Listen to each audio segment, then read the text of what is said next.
కానీ నిజంగా సార్ 400 సంవత్సరాలు అన్య మతస్థులు పాలించినా కూడా కరెక్ట్. చెక్కు చెదరని ధర్మం మనది. అది దాన్ని భ్రష్టు పట్టిస్తున్నారు.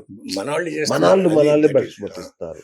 అంటే ఇప్పుడు ప్రతి వాళ్ళు కూడా డబ్బులు డబ్బులు డబ్బులు తప్ప ఇంకొక ఇంకా ఆలోచన అసలు లేదు. ఆలోచన లేదండి.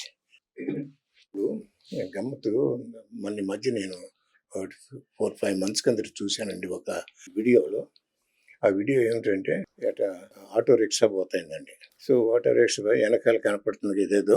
ఆ వెనకాల ఏమిటంటే ఒక message, please do not sound horn, Hindus are sleeping. బా ఏమండి సూపర్ అండి. విజిలేయాలండి అంటే నిజంగా. హిందూ విజిలేయాలి అసలు. డోంట్ సౌండ్ హార్న్, ఎందుకంటే బాగా సో హార్న్ అదే, అదే, నాయిస్ అదే. చేయొద్దండి బాబోయ్, ఆ, మన వాళ్ళందరూ నిద్రపోతున్నారు, అది. వాళ్ళని కాస్త అట్టా ఉంచండి సార్.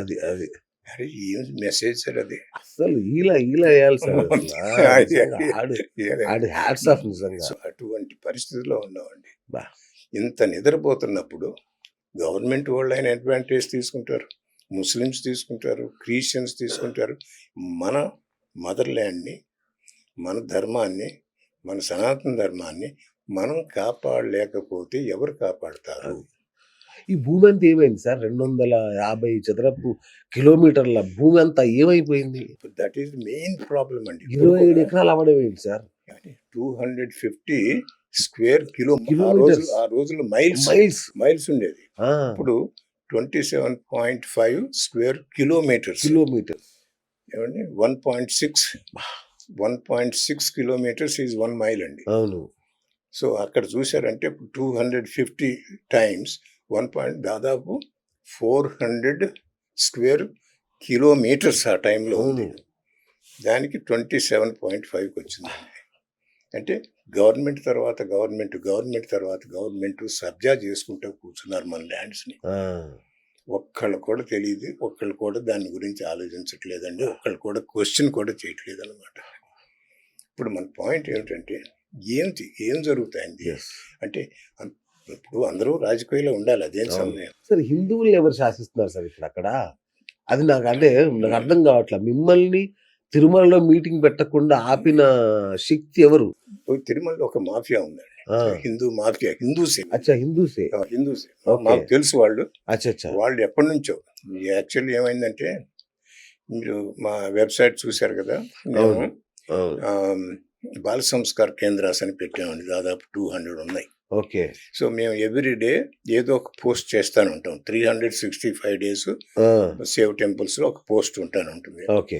ఒకసారి ఏం చేసామంటే, ఒకసారి కాదు ఎప్పుడైనా, ఇప్పుడు ఈ ఫలానా బాల సంస్కార కేంద్రాలు ఏదైనా చేశారనుకోండి, సో ఏం చేస్తామంటే ఆ బాల సంస్కార కేంద్ర పిల్లలు ఎవరైతే ఉంటారో వాళ్ళ పిక్చర్లు కూడా పెడతామండి. ఇదంతా దాని గురించి వీళ్ళని.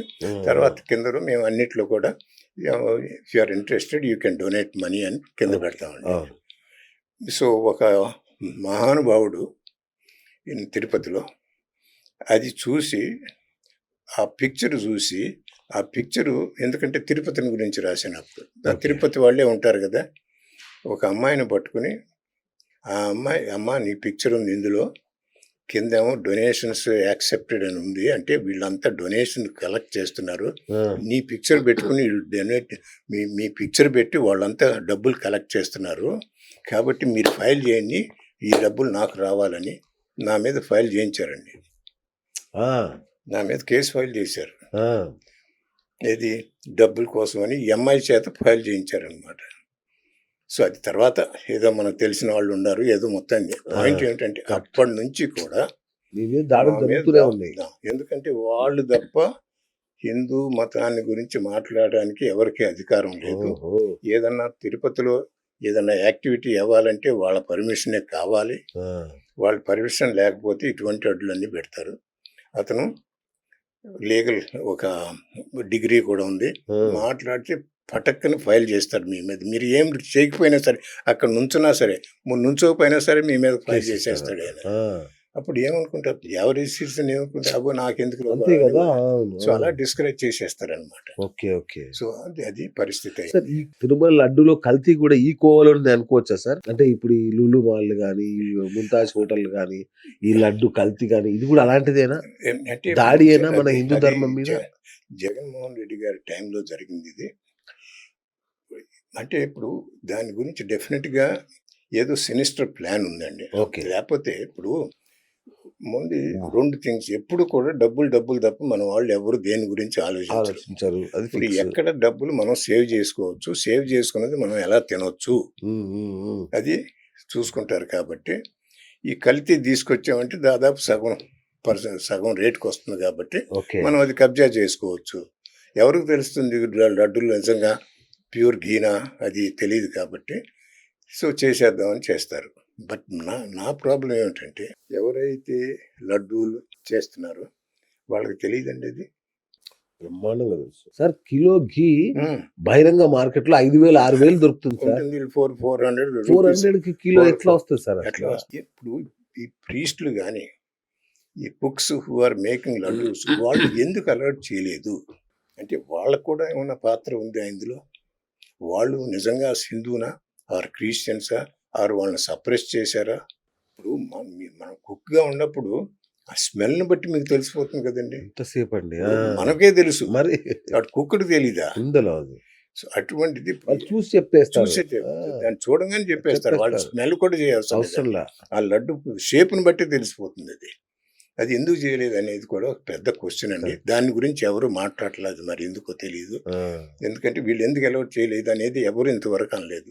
అవును. వీళ్ళని SIT ఇన్వెస్టిగేట్ చేస్తుంది అనేది అంటున్నారు. సో అది ఒక ఇట్లాంటి ఒకదాని తర్వాత ఒకటి వస్తున్నాయండి. సో మనం ఏం చేయాలి? ఈ పుణ్యక్షేత్రం డిక్లేర్ చేయాలని ఉంది. అంటే పుణ్యక్షేత్రం ఏం చేయాలి? పుణ్యక్షేత్రం ఏం ఉండాలి, ఏం ఉండకూడదు? ఎందుకంటే ఇప్పుడు పుణ్యక్షేత్రం వల్ల ఏం సమస్యలు కొన్ని తీరాలి కదా. అవునండి. అందుకని మనం ఏమంటున్నామంటే ఈ కారిడార్ని పుణ్యక్షేత్రంగా డిక్లేర్ చేస్తే ఏముండొచ్చు ఏముండకూడదు అక్కడ. అది first thing. Any illegal churches కానీ మాస్క్ కానీ ఇల్లీగల్గా అంటే ఏమి పర్మిషన్ లేకుండా కట్టిన వాళ్ళని డెమలిష్ చేయటం ఇమీడియట్. ఇప్పుడు సుప్రీంకోర్టు తీర్పు ప్రకారం ఆల్రెడీ ఒక 100 ఉన్నాయి అంటున్నారు కదా సార్. 100 అక్రమ కట్టినారు. 100 ఉన్నాయి. కూల్చారా? మరి కూల్చారా? వాటిని ఖచ్చితంగా కూల్చేయాలి. ఎందుకంటే కూల్చారా? ఒకటన్నా లేదు. ఏప్రిల్ 30th అండి, ఈ సంవత్సరం ఏప్రిల్ 30th సుప్రీంకోర్టు బ్రహ్మాండమైన జడ్జిమెంట్ ఏమని, every illegal structure whether it is temple, whether it is church, whether it is mosque, they should be demolished. Right. Period. ఇంకా అసలు వాళ్ళు ఏం కండిషన్ లేవండి. ఇల్లీగల్ అనగానే పర్మిషన్ తీసుకోకపోతే లెక్క ప్రకారం ఏదైతే రూల్స్ ఉన్నాయో ఆ రూల్స్ ప్రకారం కనుక తీసుకోకపోతే డెమలిష్ చేయమని ఎమ్మటే చెప్పేసిందండి. సూపర్.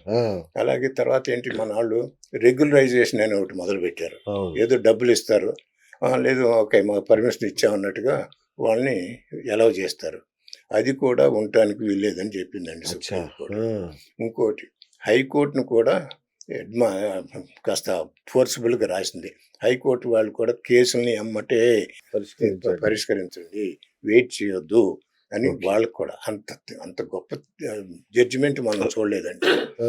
అది ఇదంతా కూడా పంపామండి చంద్రబాబు నాయుడు గారికి, పవన్ కళ్యాణ్ గారికి, మన టోడా అంటే తిరుపతి అర్బన్ డెవలప్మెంట్ వాళ్ళందరికీ పంపామండి. ఒక్కడు కూడా పట్టించుకోవట్లేదు. కాదండి, పవన్ కళ్యాణ్ గారు హిందూ ధర్మ పరిరక్షకుడు అవతారం ఎత్తారు కదా. అవతారం. మరి ఆయన ఏం చేయట్లేదు? ఆయన అడిగారు ఏమన్నా? మేము ఉత్తరాలు రాసి, మనకి డైరెక్ట్ కాంటాక్ట్ లేదు. ఉత్తరాలు మాత్రం అట్లీస్ట్ ఎవ్రీ 1 month నేను రాస్తానే ఉన్నాను. ఓకే. ఎందుకంటే ఇప్పుడు అసలు అంటే ఆయన పరిస్థితి ఎలా ఉందో మనకు తెలీదు. ఓకే. ఆయన డిప్యూటీ చీఫ్ మినిస్టర్ కాబట్టి ఆయనకి ఎక్కువ అధికారం ఉండదు. రైట్. బట్ కాకపోతే ఆయన పంచాయతీరాజ్ మినిస్టర్ కదా. అబౌట్ 4-5 months కిందట ఒక జీవో పంపారండి. ఏమని, అందరు కలెక్టర్కి ఈయన ఆర్డర్ చేశారు. అందరు కలెక్టర్స్ ఎన్నైతే ఇల్లీగల్ స్ట్రక్చర్స్ ఉంటాయో మీ డిస్ట్రిక్ట్లో ఎమ్మటే లిస్ట్ ప్రిపేర్ చేసి మాకు సబ్మిట్ చేయండి అని రాశారండి. బ్రహ్మాండం కదా. అద్భుతం. 10 days తర్వాత విత్డ్రా చేసేసుకున్నారండి. బా అంటే ఎంత ప్రెషర్ వచ్చి ఉండాలి మీరు ఇమాజిన్ చేయండి. బట్ ఈయన ఏమన్నారు, నా ప్రాణం ఇస్తాను సనాతన ధర్మాలు. అవును ఏమండి, అంటే మన అన్నారు. ప్రాణం ఇప్పుడు ప్రాణం డెఫినేషన్ ఏదో మనం ఆయన దగ్గర అది తీసుకోవాలి, కొత్తది తీసుకోవాలి. మనకు తెలియదు ఏమిటో. అంటే ఇప్పుడు ఒక హిందూనేనండి కాంప్రమైజ్ అయ్యేది.